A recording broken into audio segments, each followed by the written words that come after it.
pieredze dāmu komitejas. Dāmu komitejas latviešu sabiedrībā it kā vienmēr bija. Viņas tur vienkārši bija. Un viņas ļoti aktīvi darbojās. Viņas gādāja par to, ka sarīkojumos bija skaisti uzklāts galds ar ziediem, gādāja noteikti, ka Latvijas karoks ir, un ja bija viesības vai kaut kāds sarīkojums, ka būtu galds skaisti uzklāts un ar visiem vajadzīgiem ēdieniem. Dāmu komiteja vienkārši bija. Es pati nekad nebija dāmu komitejas valdē, bet tas jau arī nebija vajadzīgs. Bija cilvēki, kas bija mieru, tās oficiālās daļas, bet viņi vienmēr ņēma cilvēkus talkā, palīgā. Un tad mēs vienmēr gājam palīgā, kurā brīdī vajadzēja, vai pašas galdus krāmēt, ka jaunieši mēs varējām galdus krāmēt un tad iet smērēt maizītes, vai maisīt kartupēļu salātus, vai ko darīt. Kā mums lika darīt, tā mēs darījām.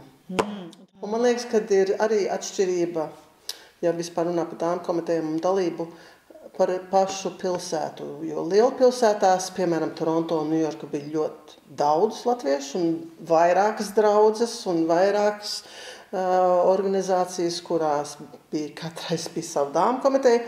Tur tās lietas varbūt nepārklājās tik dik, bet mazākos centros, piemēram, Filadelfija nebija pavisam maziņa, bet viņa arī nebija ļoti liela. Pārklājās tie cilvēki, protams. Un cik tu var daudz, jā, cilvēki ļoti daudz un vienmēr to darīja. Kad mēs iedomājamies dāmu komiteju, mēs iedomājamies tāds mīlīgs tantiņas, kaut kādā pagrabā tur strādā. Bet dāmu komitejas faktiski ir relatīvs nesena parādība. Un līdz ar apgaismības periodu un 19. gadsimtā atsevišķi, kad sievietes sāk saprast, ka viņas arī ir cilvēki, nav vīrieši tikai vienīgi cilvēki, un sāk vairāk par savām tiesībām uzstāties, tad izveidojās, es viņas bija arī Latvijā, viņas specifiski sauca par dāmu komitejām, bet nosauksim viņas par sieviešu organizācijām kā tādām. Un tās ļoti aktīvi sāk veidoties, un mūsu gadījumā tā ir trimdas organizācija, bet arī, piemēram, 19. gadsimta beigās Minnesotas štatā, Amerikā, lielākā imigrantu grupa bija skandināvi. Un skandināvu sievietes izveidoja savu organizāciju, kas no sākuma palīdzēja jauniebraucējiem tikt galā ar vietējo vidi, iedzīvoties, bet, kad 20. gadsimta sākumā, kad Zviedrija un, laikam, Norvēģija jau bija devuši balstiesības sievietēm, un tās jauniebraucējas atbrauc uz Ameriku un saka, kas te? Mēs nedrīkstam balsot te? Kas tā palieta? Tad viņi sāk politiski aktīvi darboties. Un tātad tās sieviešu politiskā aktivitāte ļoti uzcēla. Viņi, protams, turpināja aprūpi, kas ir tradicionāli dāmu komitejas, sevišķi saistībā ar baznīcas, kas jau gadsimtiem notiek, kad aprūpē savus draudzes locekļus, ko vēl joprojām ļoti aktīvi dara. Tas bija tā. Tātad es gribētu viņus no sākuma nosaukt par sieviešu organizācijām. Mums muzeja krājumā ir interesanti, ka mums ir no 20. gadsimta paša sākuma, tur 1902. gads, 6. gads tieši Bostonas latviešu draudžu, sieviešu biedrības, kas draudzēs darbojās, un tur viņām arī ir protokola grāmatas, kas mūsu krājumā, kur var redzēt, kur viņas, piemēram, aprūpē savus biedrus, bet arī viņas vāc naudu, viņas rīko bazārus, kur katra atnes kaut kādu savu darba, no savu roku darbu, un viņas tirgo to, un kaut kādu naudu ieņem, un acīm redzot, tad palīdz vai ne, līdzekļu vākšanu. Absolūti, un to arī darīt. Pirmā oficiālā dāmu komiteja tika dibināta ar Rīgas latviešu biedrību. Rīgas latviešu biedrība, tie bija vēsturiskie apstākļi, Latvija bija daļa no Krievu impērijas, un kā politiska vienība viņi nedrīkstēja organizēties, bet pat Rīgas biedrība izveidojās kā palīdzības organizācija trūkumos cietušiem igauņiem, interesantā kārtā. Un izveidojās līdz ar to arī dāmu komiteja, kas sāka palīdzēt sūtīt paciņus zaldātiem, kas tādā laikā karoja Krievijas-Turcijas karā. Tas ir 1860. gados, kaut kas tam līdzīgs. Un līdz ar to tas arī turpinājās, kad tā dāmu komiteja turpināja strādāt, aprūpēt cilvēkus. Bet Latvijas brīvvalsts laikā bija atsevišķi dāmu komitejas, piemēram, es atradu, Rīgas namīpašnieku biedrībai bija dāmu komiteja, kas rīkoja paši savus sarīkojumus, lai vāktu naudu, lai aprūpētu savus cilvēkus un lai darītu labdarības darbus. Rīgas Latviešu biedrības dāmu komiteja aprūpēja zaldāts, bet arī Pirmā pasaules kara laikā bija Latviešu strēlnieku bataljona organizētā dāmu komiteja, kas ne tik vien viņas aprūpēja zaldātus, sūtot viņam paciņas, tāpat kā mēs darām tagad ar Ukrainas karu, bet viņas arī, dāmas arī tēloja sieviešu lomās teātrī, kas bija kaut kas jauns. Un tā Latvijas izveidojās sieviešu organizācijas padomi. Šogad ir tieši 100 gadu Latvijas sieviešu organizācijas padomē, kur tika dibināta, viņa apvienoja vairākas sieviešu organizācijas. Dažnedz gan reliģisks, gan ētisks, pret dzeršanu, un gan politisks. Viņas bija dibināts, lai pulcētu garīgo un lai paceltu garīgo un likumisko līmeni, tikums bija svarīgs, kā arī sekmēt materiālo un tiesisko stāvokli. Tātad rūpēja arī sievietes ne tikai. Un izrādās, ka Berta Pīpiņa, kas ir vienīgā Latvijas sieviete, Latvijas Saeimā, bija tās organizācijas vadītāja kādu laicību. Tātad tā nebija vienkārši kaut kādas dāmu komitejas sanāk kopā un savā starpā turno, bet tā diezgan nopietna organizācija. Bet tad pārnesot to dāmu komiteju sākumu, ko tu raksturoji Latvijas laikā, tā palīdzība, tā līdzekļu vākšana, tas viss arī ārzemēs iesākot dāmu komitejas, tas arī pārnesās, tā pati funkcija. Ļoti. Vai ne? Bet arī pienāca klāt šī ēdināšanas pakalpojums savās, ne pakalpojums, bet ēdināšanas. Ēšana svarīga daļa, Latviešu sabiedrības daļa, tas ir skaidrs. Vai ne?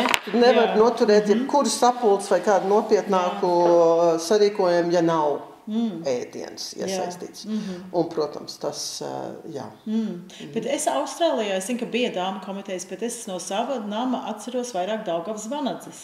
Ka viņas bija tās, kura svārīja un kuras palīdzēja tur klāt galdus un tā tālāk. Tātad vai ir kādas starpības starp tām Daugavas Vanadžu komitejām, kuras taisījies dāmu komitejām? Tur tas ir līdzīgi, vai ne?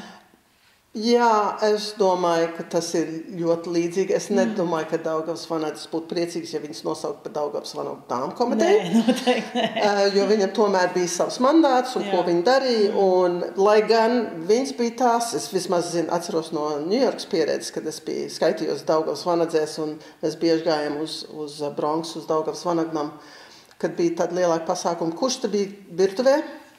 Daugavas Vanadzes.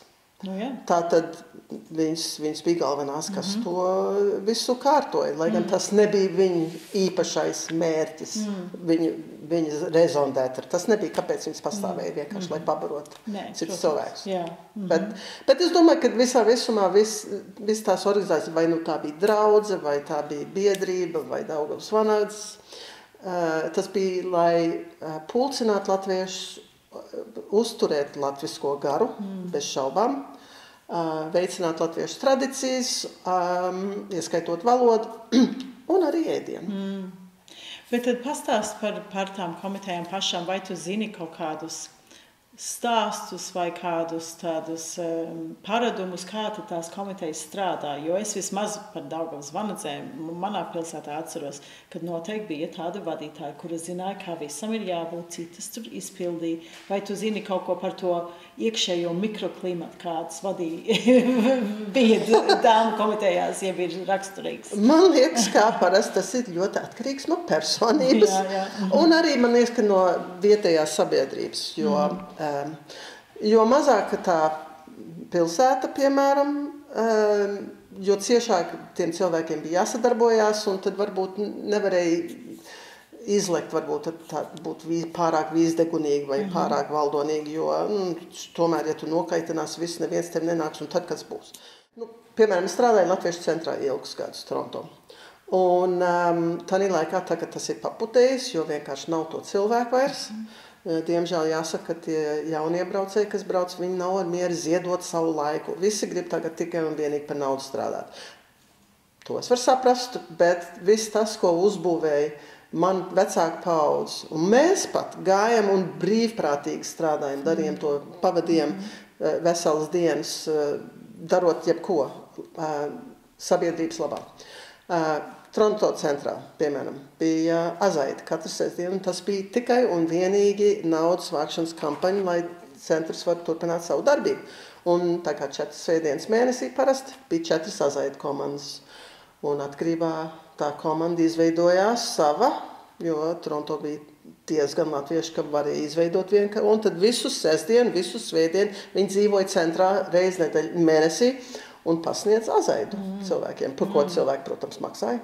Un līdz ar to ir, un atkarībā no saimnieces bija ēdienkarte, un kā katrs saimniecis ir bišķi savādāk, un parasti tas bija laulāts pāris, kas to vadīja, un tad kungi zin tur tos galdus krāmēt, un stāvēt aiz bāru, un dalīt to ēdienu svētdienā, un tad tas dāmas, bet vīri arī nāca palīgāt cept un vārīt. Es pieņemu, ka tās formas ir dažādas, ka varētu būt, ka dāmu komiteja sarunā sapirkt produktus, tad visas kopā gatavo, vai arī, ka pasaka, tu nesīsi pīrāgus, tu nesīsi torti, un katra uztais mājās un sanes. Jā, man liekas, ka tas ir atkarīgs arī, cik tā organizācija bija turīga. Jā. Jo, piemēram, latviešu skolā to mēs noteikti nevarējām darīt, kad latviešu skola sapērk produktus, un tad vecāki nāk palīgā talkā kaut ko. Mēs, kad bija latviešu skolas sarīkojam, mēs uzdevām 4. klases vecākiem jāuztais 35 desmaizītes. 5. klases vecākiem jāuztais 35 lašmaizītes. Un tā mēs sadalījām vienkārši, lai visi neatved vienu un to pašu. Bet man liekas, ka tas bija tā, piemēram, Latviešu centrs, kas tomēr sabiedrisko organizācijā diezgan lielu budžetu, protams, sapirkt visus tos produktus, un tad nāca cilvēki talkā. Bet mazākos centros tas varētu būt, kad kāds uzcep mājās kliņģeri, kāds uzcep pīrāgus, kāds uztaisīja rosolu, kāds uztaisīja siļus tomātmērcē vai ko. Bet kā mēs visi labi zinām, cilvēks var atnest uz namu, bet tas nav tik viegli arī izdomāt, kā salikt uz galda, kā galdu izdektēt, kur liks vai ne tur nažus un dakšus, vai ne kādam ir jābūt atbildīgam par to administrēšanu, pat ja cilvēki paši sanes to ēdienu, tātad tām dāmu komitejām galvenā dāma, kas to pārvaldīja, jā, noteikti. Jā, tur kādreiz bija jāuzmanās, kā kaut ko dara, ja nepareizi kaut ko izdara, vai viņai, piemēram, maizītes atnes kādi, un tad noskatītos gar degunu, ja atnāk kāda ar tikai vienkārši maizi un kaut kādu desšķēlu uzplikt, nekāds garnējums, nekāds jāuztais smuki. Jā, kāds ir nozīme tieši estētiskai pusē? Ļoti. Kā mans tēvs teica, kad es viņam prasīju par dāmu komitejām, viņš teica, jā, dāmu komitejas ļoti svarīgs. Viņas pienes kultūru sarīkojumiem, lai izskatītos viss smuku un labi un būtu viss tā, kā jābūt. Vīrieši paši, viņi to nebūtu izdarījuši. Es atceros, Edīta Āpša Toronto bija vienreizē. Viņi pāriet visam pāri, skatītos, ka viss ir pareizā vietā. Viņi nebija valdonīgi, bet viņi bija ļoti kārtīgi un viņi faktiski bija ļoti draudzīgi. Viņi varēja izdabūt no cilvēkiem tādus brīnums. Bet bija jābūt tā, vienkārši, lai izskatās skaisti. Un kā ir šodien? Vai dāmu komitejas vēl strādā? Dāmu komitejas principā vēl esot, bet kā mēs iepriekš runājam, kad, piemēram, tādā pašā Toronto, kur Dandreja draudz pārdeva savu baznīcu, jo vienkārši nevarēja pavilkt vairs. Un apvienojās, viņas draudzes neapvienojās, bet abas draudzes tagad iet uz vienu baznīcu. Atsevišķas dāmu komitejas, kas strādā atsevišķi, katrs savā svētdienā organizē dievkalpojumu. Tagad nenotiekās abām draudzēm dievkalpojumu katru svētdienu, bet katru otro. Un kā man viena teica par dāmu komitejā, faktiski nāk cilvēki strādāt brīvprātīgi, gan kungi arī, ne tikai, un arī, ja ir ieprecējušies ar nelatviešiem, arī nelatvieši nāk labprātīgi strādāt. Kādreiz ir vairāk dāmu komitejā nekā draudzē baznīcas, kas atnāk uz baznīcu. Kādreiz ir tā bēdīgi. Draudzes ne tikai aprūpē savus locekļus, bet arī tagad vairāk vēršās uz darbību Latvijā, kas ir izteikts pavērsiens tagad, kopš Latvija atbrīvojās, kad dod stipendijas bērniem piedalīties Sveika Latvija braucienos un sūta arī pārtiku cietušiem grūtos apstākļos cilvēkiem Latvijā. Tātad tas darbs turpinās. Dāmu komitejas noteikti turpinās, bet varbūt ne tik sparīgi un ne tieši tādos darbos kā iepriekš. Jā, un varbūt jocīgs jautājums, bet es zinu, ka tev būs ideja par šo, vai dāmu komitejās var iestāties tikai dāmas? Nē, ko tas nozīmē iestāties? Darboties, teiksim, nākt uz kaut kādām sēdēm un lemt par to. Piemēram, es atradu igauņu, mēs jau vienmēr salīdzinājāmies ar igauņiem. Adelaide 57. gadā Austrālijā is nice ring, Estonian Women's Society. Vīrieši drīkst piedalīties, bet viņi nedrīkst būt vadībā. Okay. Un arī mans dēls pat ir pieteicies Ņujorkas draudzē, zvanīja Ilzei Bulai uz Ņujorkas draudzi un teica, es gribu aktīvāk darboties dāmu komitejā. Jo viņam vienkārši patīk cept un vārīt. Jā. Un viņš to uzskata kā viens veids, kā viņš var atdot latviešu sabiedrībai to, ko viņš ir dabūjis visus gadus latviešu skolā un visādos. Un viņš arī savā laikā saņēma stipendijas šur tur. Tas ir viens veids, kā viņš var atdot sabiedrībai kaut ko, lai aktīvi darbojoties dāmu komitejā. Tā ir. Un tad viens esot teicis, varbūt mums jāpārdomā, kā mēs saucam. Lai būtu dāmu komiteja. Ok, tad pēdējais jautājums. Pēdējie 2 jautājumi. Viens ir, ka tu uzzinājies nesen, kad ir bijis lūga uzrakstīt par dāmu komitejām. Jā, to es aizmirsu pateikt. Baiba Kangara, Metuzāla Kangara. Kādreiz dzīvoja Austrālijā, Melburnā, viņai uzlūdza, jo viņa ir arī korporācija, un viņai laikam esot padevies uzrakstīt lūgas, vienu cēlienu lūgu par Melburnas dāmu komiteju, kas saucās Amatu pamati. Viņai pašai tā lūga nesot vairs, bet varbūt, ja no Melburnas kāds klausās pagaidām, ka varētu sameklēt arhīvos šo lūgu Amatu pamati. Vai tu lasot vai runājot ar cilvēkiem par dāmu komitejām, vai tu esi iemācījusies vai dzirdējis par kaut kādu īpašu paņēmienu, gatavojot maizītes vai ēdienas lielajā cilvēku daudzumiem? Es pieņemu, ka dāmu komitejās ir kaut kāda noslēpuma un savu paņēmienu, kā viņi lietas taisa. Viens stāsts, kas man paliek atmiņā, ka man tiešām bija jāsmējās. Man stāstīja Ņujorkā, ka viņa sāka jaunieti darboties. Un es nosaucu Priedainas dāmu komitejām, Ņudžersijā, kad viena dāma komitejā viņai ieteica, ka viņa smērē sviestu uz maizes, lai viņa smērē tikai ap malām, nevis vidū.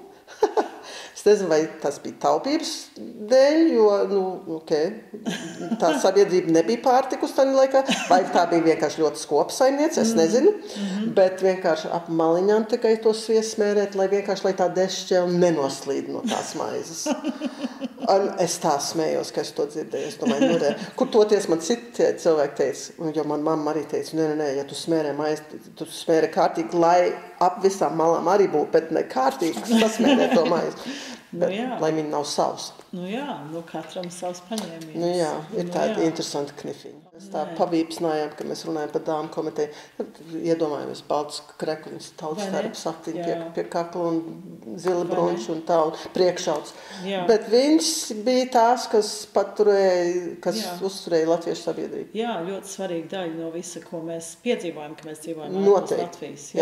Un kaut kas, klusā daļa, bet tā, kurai viss kaut ko izdara.